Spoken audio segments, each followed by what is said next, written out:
Faire la paire entre deux paires en lien binaire, sans l'unité qui n'est ni paire et ni impair, s'additionner comme deux paires de solitaires fusionnés, ne peut créer que d'autres paires, clonées. Faire la paire entre un paire en lien trinaire, dans l'unité qui n'est ni paire et ni impair, s'additionner, multiplier tels des impairs différenciés et solidaires, peut générer de nouveaux paires, régénérer d'autres impairs. Théocléa Pittique dit son conte d'amour. La nature au début pousse l'un devers l'autre Lilith et Adam. Souriants, les bras ouverts, s'enlaçant calorifères, les deux amants conjouissent lors du choc aiguillonnés par la motion propagatrice de la race qui les dépasse et qu'ils ignorent. Parfois, Lilith fait naître un enfant sans connaître son pourquoi, et Adam, quoi face au mystère, l'honore.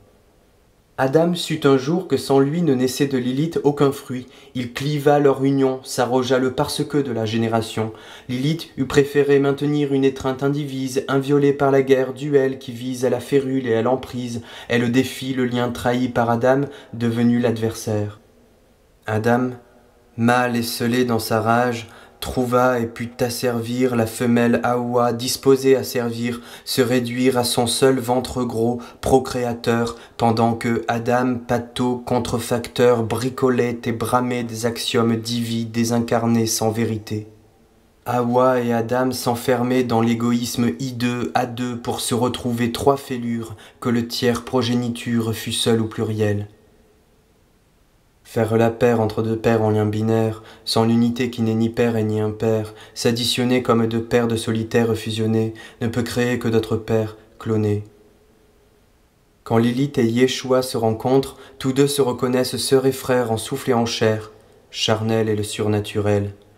Comme le cierge où se transmute en lumière la matière, l'acte nuptial fondamental entre les corps s'accomplit en auréole entre esprits, auréole où émigre le mystère fécond de l'union, de l'orientale union, entre le cube révélant, pur apocalyptique, et la coupole mnémonique de l'origine et de la fin se souvenant. Hawa et Adam, lassés de s'interposséder, Apéter s'interposséder avec aussi, pour Hawa d'autres femelles, pour Adam d'autres mâles. Ils transposèrent leurs barrières, leur fantomale arriération, dans l'égoïsme hideux, frileux à deux entre mâles, dans l'égoïsme hideux, frileux à deux entre femelles, et en miroir conventionnel des hétéronormés, tous deux s'homonormèrent. L'amour entre Lilith et Yeshua, nourri par le sexe magnétique, quitte les sexes qui discriminent, et une fois leur amour mûr, infaillible et sans fin, inexhaustible et enfantin, leurs corps animés s'unissent à d'autres corps animés quand les âmes androgynes corporisées cordialisent. Le don corporel délivre à grands flots sensuels de hauts flux d'énergie, tel digné cascatelle, d'où l'esprit resplendit par étincelles de merci.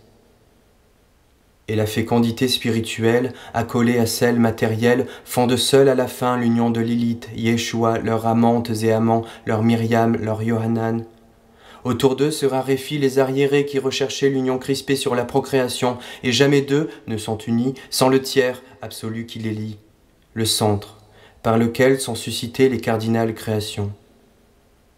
Leur amour donne et crée, redonne et recrée, pardonne et parcrée, pandonateur et pancréateur. Profane et sacré, réunis, s'eucharistie en merci infini qui dissémine.